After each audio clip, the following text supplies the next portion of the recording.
Hey everybody, how's it going? Josh here, and today we're going to talk about Star Wars, more so about Ben Solo / Kylo Ren, and kind of how his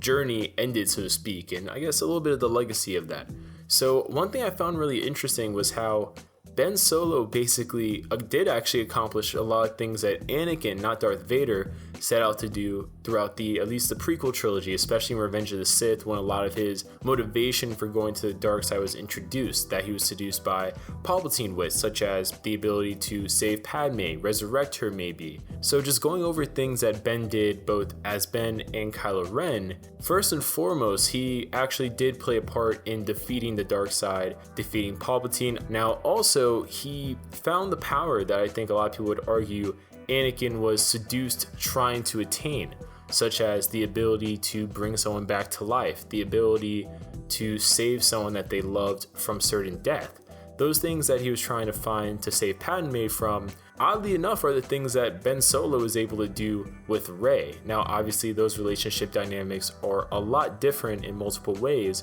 but he did bring Rey back from the dead, since all of the things we've seen so far about that scene at the end of The Rise of Skywalker indicates that after defeating Palpatine, Rey exhausted all of her life basically doing so. Now, another thing I find really interesting about Ben Solo in the sequel trilogy is how, just like Anakin, he was so conflicted between both the light side and dark side of the Force. Now obviously when Anakin became Vader, it was pretty apparent he was all the way dark side, maybe a little bit of light that Luke was able to use to turn him back into Anakin during episode 6. But besides that, I found it really interesting how Ben being conflicted even as Kylo Ren was such a regular thing throughout, and seemingly like Anakin's kind of arc, he was able to turn good at the end of the day, always being good inside, just masked by all of his pain. I guess for Kylo Ren, it was more his isolation really taking him, abusing it, even though Star Wars did retcon a lot of stuff about Ben Solo. For example,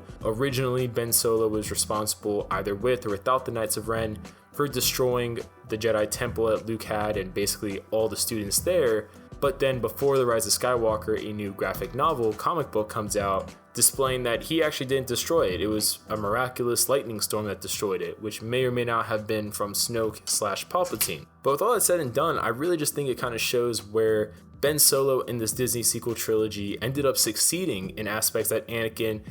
/ Vader failed in, which I don't know if that was intentional by J.J. Abrams, but it seemingly is a really nice, not callback, but nice to see after in episode 7, Kylo looks at Darth Vader's mask and says he's gonna finish what he started, because in a way, not only did he do that, literally, but he also finished what Anakin started in a lot of ways, not only thematically with the character, but literally with the actions. Leave your comments down below, what do you guys think about this? Do you find kind of Ben's journey interesting with regards to comparing it to Anakin's journey, and kind of how in many ways Ben completes what Anakin was never able to attain, both from bringing someone back to life that he loves to also things like overcoming his confliction in a decisive manner so he could actually do things as Ben Solo, while Darth Vader, when he became Anakin again during Return of the Jedi, was only really able to yeet Palpatine to his presumed death, although Palpatine somehow survives. But leave your comments down below, what do you guys think about this? This was just a nice Star Wars discussion for today I was kind of thinking about,